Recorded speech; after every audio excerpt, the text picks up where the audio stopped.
এইচএসসিতে বাংলা প্রথম পত্রের তুলনায় দ্বিতীয় পত্রে নম্বর একটু বেশি আসে, এটা তোমরা জানো। তো নম্বর যে প্রথম পত্র থেকে দ্বিতীয় পত্রে একটু বেশি আসে, এই বেশিটাকে আমরা কিভাবে আর একটু কাজে লাগাইলে 90+ এরকম জায়গায় নিয়ে যেতে পারি, সেটা নিয়ে আজকে তোমাদের সাথে কথা বলবো। আসসালামু আলাইকুম আমার প্রিয় ভাই বোনেরা। আমরা প্রথম পত্রে যে কিছু কনফিউশন ফেস করি অনুধাবনমূলক এমসিকিউর ক্ষেত্রে বা বহুপদী উদ্দীপক যেগুলো আছে, বহুপদী প্রশ্ন যেগুলো, সেগুলোর ক্ষেত্রে এমনটা তোমাকে এখন আর করতে হবে না। তবে গ্রামার তোমাকে 30 নম্বরের প্রশ্ন লিখে দিয়ে আসতে হবে, আর নির্মিত অংশ ভালো করে লিখলে তুমি নম্বরটা পাবা সব মিলে। তো কোন প্রশ্ন কিভাবে লিখলে এবং কতটুকু লিখলে তুমি নম্বরটা ভালো পাইতে পারো, এটা নিয়ে তোমাদের সাথে এখন আলোচনা করব। প্রথমত, উচ্চারণের নিয়ম এবং শুদ্ধ উচ্চারণ। কোনোভাবেই তুমি নিয়ম উত্তর করতে যাবে না, কোনোভাবেই না। কারণ 5টা নিয়ম যদি তুমি উত্তর করো এবং প্রতিটা নিয়মের আন্ডারে তুমি আবার 3টা করে এক্সাম্পল দাও, তাহলে দেখো কত বিশাল কাজ তোমাকে করতে হবে। তুমি যদি 2টা করে উদাহরণ সেট করো, ওই জায়গায় এক্সাম্পল যদি দাও, তাহলে 5টার জন্য 10টা। আর তুমি যদি মাত্র 5টা শব্দের শুদ্ধ উচ্চারণ লিখে দাও, তাহলে তুমি 5 নম্বর পাচ্ছ। তো কেন তুমি সময় নষ্ট করবা, কেন তুমি রিস্কে যাবা, যেখানে তোমার নিয়ম লিখতে গেলেও বানান ভুল হইতে পারে, তাই না? একই কথা বানানের ক্ষেত্রেও প্রযোজ্য। তুমি বানানের নিয়ম লিখতেছো, সেখানেও বানান ভুল হওয়ার চান্স আছে, দরকার নাই। তুমি শুদ্ধ বানান যেটা, সেটা করে দিয়ে আসো। এক্সাম্পল সেট করা লাগতেছে না, ন্যারেটিভ কথা লেখা লাগতেছে না, তুমি কেবলমাত্র 5টা বানানকে ঠিকঠাক রূপে লিখে দিলে 5 নম্বর পাওয়া যাবা। অর্থাৎ ব্যাকরণের সব ক্ষেত্রে আমি তোমাকে বলবো, তুমি যথাসম্ভব থিওরির জায়গাগুলোকে অ্যাভয়েড করবে। এরপর আসো ব্যাকরণের শব্দ শ্রেণী। হয় তোমাকে বাক্যে নির্ণয় করতে হবে, না হয় অনুচ্ছেদে নির্ণয় করতে হবে, মোটামুটি একই কথা। বাক্যে নির্ণয় করার ক্ষেত্রে ক, খ, গ দিয়ে পাশে খালি বলে দেবা এটা কোন শ্রেণীর মধ্যে অন্তর্ভুক্ত হয়েছে, বাক্য লেখার দরকার হবে না। কারণ প্রশ্ন হচ্ছে, ভাইয়া আমি কি বলবো এটা ক্যাটাগরির ভিতরে আবার ক্যাটাগরিতে যাব কিনা? এটা ম্যাটার করে এই কারণে তুমি যে কোনো সর্বনাম বললেই হয়ে যাবে। কিন্তু ক্রিয়া বিশেষণকে যদি কেবল বিশেষণ বলো, তাহলে হবে না। কারণ ক্রিয়া বিশেষণ ক্রিয়াকে বিশেষিত করে, আর যেটা বিশেষণ শুধু ফ্ল্যাট বিশেষণ যেটা, সেটা কিন্তু ক্রিয়াকে বিশেষিত করে না। এখানে একটা সূক্ষ্ম পার্থক্য আছে, এর জন্য বললাম এটা ম্যাটার করে। তবে তুমি চেষ্টা করবে একদম পারফেক্টলি, যদি তুমি ক্যাটাগরি ধরতে পারো ভালো, যদি না পারো অ্যাটলিস্ট বলে দিয়ে আসবা যে এটা বিশেষ্য বা এটা হচ্ছে বিশেষণ এই টাইপের। তবে কিছু সূক্ষ্ম বিষয় আছে, এখানে সাধারণত টিচাররা মার্সি করবেন না, সেই জন্য সতর্ক থাকবা। এবার আসো বাক্যের ক্ষেত্রে। বাক্য এটা বিশাল ব্যাপার। এখানে কি ন্যারেটিভ উত্তর দিব, একটা সার্থক বাক্যের কয়টা গুণ থাকে, বা গঠনগতভাবে বাক্য কত প্রকার, ভাই খুব সহজ জিনিস আমরা উত্তর দেবো কিনা? না, তুমি দেবে না, তুমি বাক্যে রূপান্তর করবে। এখন রূপান্তর করার সময় তুমি যদি দেখো যে তোমার রূপান্তর হলো 3টা, সেক্ষেত্রে আমি বলবো না তুমি রূপান্তর দাও। কারণ তুমি যদি ওই জায়গায় থিওরি দিতে পারো এবং থিওরিতে যদি তুমি ভালো মতো লিখতে পারো, যেটা হবে যে তুমি খুব সিম্পলি ওই জায়গায় হচ্ছে 4 নম্বর বা তার থেকে বেশি পাইতে পারো, 5ও পাইতে পারো, 4 তো মিনিমাম পাবা। সো যদি দেখো 3টা রূপান্তর তুমি পারো, তাইলে তুমি রূপান্তর দিবা না, সেক্ষেত্রে তুমি থিওরি দেওয়া শুরু করতে পারো ওই জায়গাটাকে। বুঝতে পারছি? আর যদি দেখো যে 4টা রূপান্তর তুমি পারফেক্টলি পারতেছো, 4টা রূপান্তরে তোমার কোনো সমস্যা নাই, তাহলে আরেকটা তুমি ট্রাই করে আসো, হতে পারে সেটা হয়ে গেলে তুমি 5 পাবা। সেক্ষেত্রে থিওরিতে না যাওয়াই ভালো, সময়টা তোমার বাঁচবে। এরপরে আসো উপসর্গ নাকি সমাস। সাধারণত উপসর্গ থেকে থিওরি আসে, সমাস থেকে থিওরি আসে না। ব্যাস বাক্য সহ সমাস নির্ণয় এমন প্রশ্নই করে। তো সেক্ষেত্রে তুমি সমাস উত্তর করবা, এটা আমি চাইবো, এবং থিওরি অ্যাভয়েড করবা। আর সমাসের ক্ষেত্রে কোন সমাস, কোন বহুব্রীহি, তারপরে হচ্ছে কোন কর্মধারয়, এটা বলবো কিনা, না দরকার নেই। খালি বহুব্রী বলে দিয়ে আসো, খালি কর্মধারয় বলে দিয়ে আসো। আমি তোমাদেরকে রেগুলার ক্লাসে এগুলো বলছি। তবে হ্যাঁ, তুমি যদি ক্যাটাগরি একদম 100% শিওর হও, সেক্ষেত্রে উল্লেখ করো। আবার যদি ধরো তুমি উল্লেখ করতে গিয়ে উপমান কর্মধারয়কে উপমিত বলো, তাহলে তুমি 0 পাবা। কিন্তু শুধু কর্মধারয় বলে নম্বর কাটার কোনো চান্স থাকে না। তুমি ব্যতীয় বহুব্রীকে যদি ব্যধিকরণ বহুব্রী বলে দিয়ে আসো, তুমি 0 পাবা। কিন্তু শুধু বহুব্রী বললে আর কোনো ঝামেলা নাই, বেঁচে যাবা এটলিস্ট। তারপর আসো প্রয়োগ অপপ্রয়োগ। এখানে তোমাকে বাক্য শুদ্ধি করা লাগবে অথবা একটা অনুচ্ছেদ শুদ্ধি করা লাগবে। তো সেক্ষেত্রে তুমি কি করবা? বাক্যটা ভুল বাক্য নিয়ে তারপর ঠিক বাক্য লিখবো না, যেটা সঠিক বাক্য তুমি সেটা লিখে দিবা, ব্যাস চলবে, আর কোনো ঝামেলা নাই। আর যদি অনুচ্ছেদ শুদ্ধিকরণ করতে বলে, ওই জায়গাটা একটু ডিফিকাল্ট, তোমাকে ওই অনুচ্ছেদটা পুরোটাই লিখতে হবে। এমন না যে তুমি ভুল অনুচ্ছেদটা উপরে লিখবা তারপরে ঠিকটা লিখবে, এমন না। তুমি সঠিক যে রূপটা আছে তোমার অনুচ্ছেদের, সেটা তুমি লিখবা, এবং যেখানে যেখানে তুমি শুদ্ধিকরণ করছো ঠিক ওই জায়গাটা আন্ডারলাইন করে দিবা। এক্ষেত্রে তোমার পুরো অনুচ্ছেদ নিতে হবে, না নিলে ওই যে শুদ্ধিকরণটা তুমি যে করছো পুরো অনুচ্ছেদের সাপেক্ষে, এটা কারেকশন, সো অনুচ্ছেদ লাগবে, এবং যেখানে তুমি কাজটা করছো ওই জায়গায় টান দিয়ে দিবা, ব্যাস হয়ে যাবে। এরপর আসো নির্মিত অংশ, পারিভাষিক শব্দ এবং অনুবাদ। আমি জানি না কারা এখানে অনুবাদ উত্তর করতে চাইবা। আমি কখনোই তোমাদের বলবো না যে অনুবাদ ট্রাই করো, অনুবাদ ট্রাই করার কোনো দরকারই নেই। তুমি পারিভাষিক শব্দে অ্যান্সার করবা, 10টা উত্তর করলে তুমি 10-এ 10 পাবা। কিন্তু অনুবাদে 10-এ 10 পাবা, এটা বুকে হাত দিয়ে বলার মতো আত্মবিশ্বাস আমার মনে হয় না আমি খুব বেশি মানুষকে দেখবো।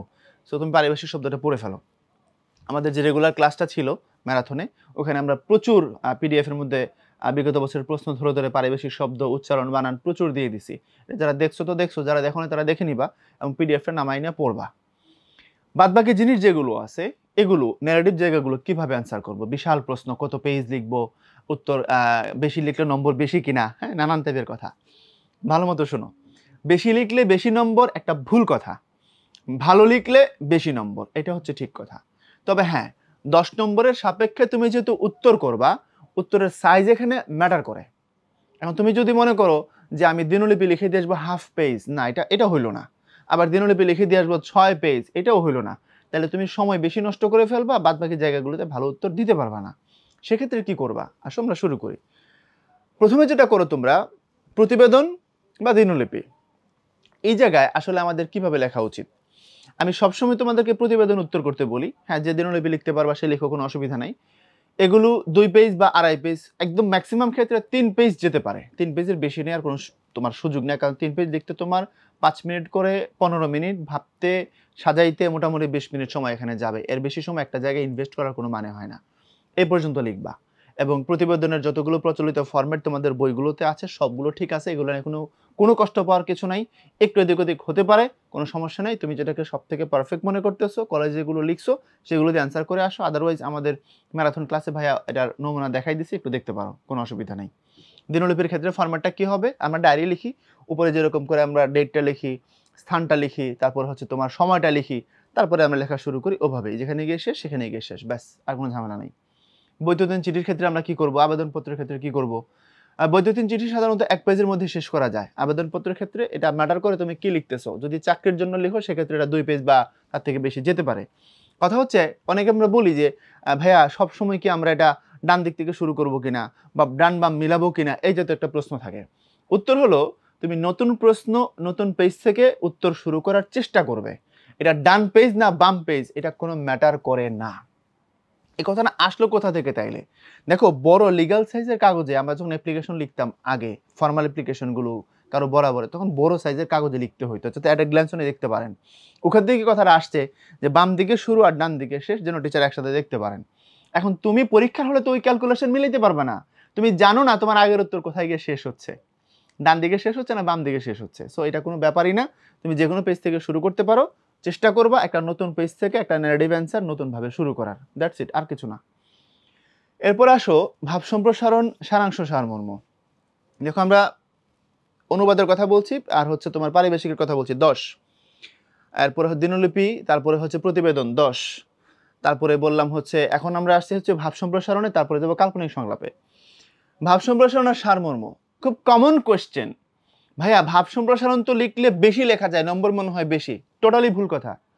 দেখো, সারাংশ সারমর্মের নম্বরটা নির্ধারিত হয় তুমি একটা বড় উত্তরকে ছোট করতে পারতেছো কিনা, মানে বড় একটা প্যাসেজে যে কথা বলা আছে বা বড় একটা কবিতাংশে যা বলা আছে তুমি সেটাকে কতখানি ছোট করতে পারো। অর্থাৎ এখানে নম্বরটা বরাদ্দ করাই হয়েছে তুমি ছোট উত্তর লিখতে পারো কিনা সেটার স্কিলের উপরে। এখানে উত্তর ছোট করার জন্যই তোমার নম্বর, আর ভাব সম্প্রসারণে উত্তরটা বড় করার জন্যই তোমার নম্বর। এখন বড় করলে কতটুকু করবা, 2 পেজ, কোনো কোনো ক্ষেত্রে সামান্য এদিক ওদিক হতে পারে। তো এটা নিয়ে চিন্তার কিছু নাই যে সারমর্ম লিখলে নম্বর পাবো না, ছোট হয়ে যাবে, না, উত্তরটা ছোট করার জন্যই তোমার নম্বর বরাদ্দ। কাল্পনিক সংলাপ, ক্ষুদে গল্প, আমি সাধারণত কাউকে ক্ষুদে গল্প লিখতে বলি না, কারণ ক্ষুদে গল্প আসলে সত্যিকার অর্থে অত্যন্ত হাই লেভেলের সৃজনশীল জায়গা। কে কত সুন্দরভাবে একটা কাল্পনিক জায়গাকে সাজাইতে পারে। তো তুমি যদি পারো, সে দক্ষতা থাকে, ফাইন, আদারওয়াইজ তুমি সংলাপ লিখো।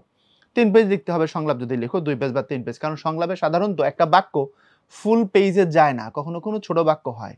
সেক্ষেত্রে তুমি টোটাল যে পেজটা আছে প্রপারলি ইউজ করতেছো না, এই জন্য আমি 3 পেজ লিখতে বলি। এখন ঝামেলা যেটা হয়, তোমরা সংলাপ লিখতে যাও, লিখে দিয়ে আসো ইন্টারভিউ, এটা করবা না। সংলাপ উভয়ের পক্ষ থেকে সমান একটা কনভারসেশন রাখার চেষ্টা করবা। এটা একটা কনভারসেশন, ইন্টারভিউ না। উভয়কে এখানে সমানভাবে অংশগ্রহণ করানোর চেষ্টা করবা, খুব ভালোভাবে যেন তারা কানেক্ট করতে পারে একে অপরের কথার সাথে, তাহলে তুমি ভালো নম্বর পাবা।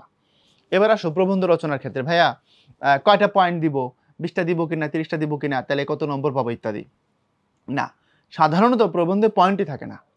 তুমি যে প্রবন্ধগুলো পড়ছো, 19-এ পড়ছো বই পড়া, তোমার ইন্টারমিডিয়েট সিলেবাসে পড়ছো হচ্ছে আমার পথ, এগুলোতে কয়টা করে পয়েন্ট ছিল, পয়েন্ট ছিলই না। সাহিত্যের উপরীতি, ওই জায়গায় যে তুমি প্রবন্ধের সংজ্ঞা পড়ে আসছো, তন্ময় প্রবন্ধ, মন্ময় প্রবন্ধ, কয়টা পয়েন্ট ছিল? একটাও পয়েন্ট ছিল না। পয়েন্টের কথা বলাই হয় না।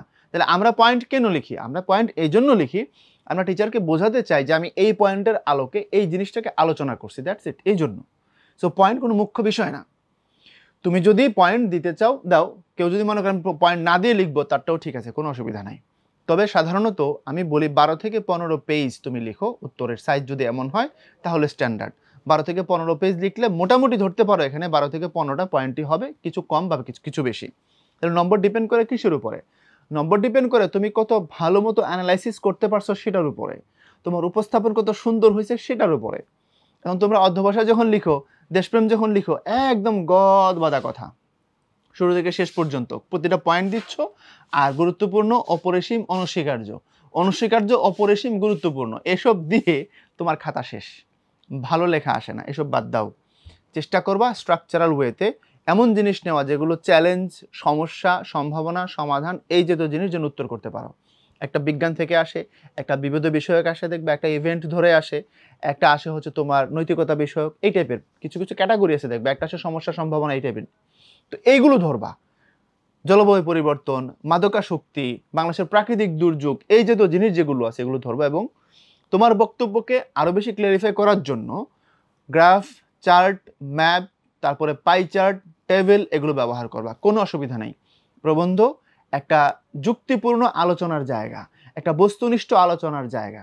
যদি তুমি তোমার বক্তব্যকে ক্লিয়ার করার জন্য এই জিনিসগুলোর, এই টুলসগুলোর সহায়তা নাও, তাহলে তোমার লেখাটা অনেক বেশি ইউনিক হবে, তুমি খুব ভালো নম্বর পাবা। তো চেষ্টা করবা তোমার গ্রামারের জন্য 30-এ 30 থাকে, এখান থেকে যেন না কমে, বড় জোর যেন কমলে এক টেক কমে, আর বেশি না। আর বাদবাকি জায়গাগুলোতে রাইটিং পার্টে যদি তুমি খুব প্রপারলি লিখে আসো, 8, 8.5-এর নিচে যদি তুমি নাম্বার তোমার নামতে না দাও, সেক্ষেত্রে আশা করা যায় তুমি 90-র আশেপাশে তুমি নম্বর এখানে ক্যারি করতে পারবা। অনেকের ক্ষেত্রে হবে কি, ফার্স্ট পার্টে একটু নম্বর কমে যাবে, যদি সেকেন্ড পার্টে বাড়াই দিতে পারো, দুটো মিলে তোমার এ প্লাসটা থেকে যাবে। এই হচ্ছে কথা। তো তোমাদের সবার জন্য দোয়া করি। তোমাদের গার্ডিয়ানদেরকে উদ্ভাস উন্মেষ পরিবারের পক্ষ থেকে সালাম দিও, তোমাদের টিচারদেরকে আমাদের সবার পক্ষ থেকে সালাম দিও। সবার সুস্থতা কামনা করছি। দেখা হবে বিজয়ে, ইনশাআল্লাহ।